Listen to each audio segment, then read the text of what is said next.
Tao po! So ito na nga mga kabukalbo. Ano ba? Wait lang. Sinimulan ko ng kainin itong balde-balding ayuda na binigay sa akin. So nakita nyo sa likod ko.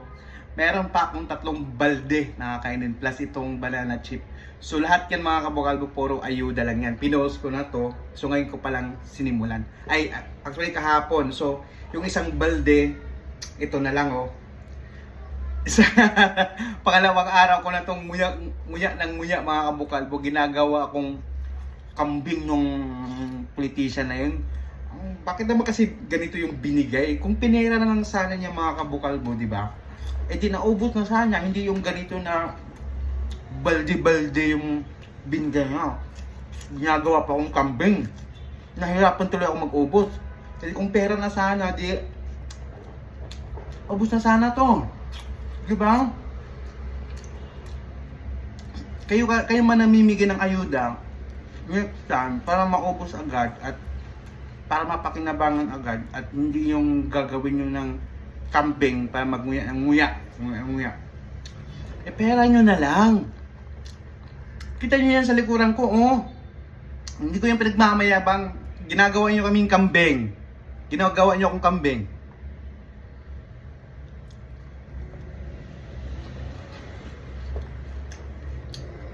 Buti na lang oh, kaya na lang to. Pangalang araw ko pa lang mga avocado. Grabe. Walang, ano ba yan? Ano ba yan? Yung walang humpay na pagmunguya na kain ng ganito.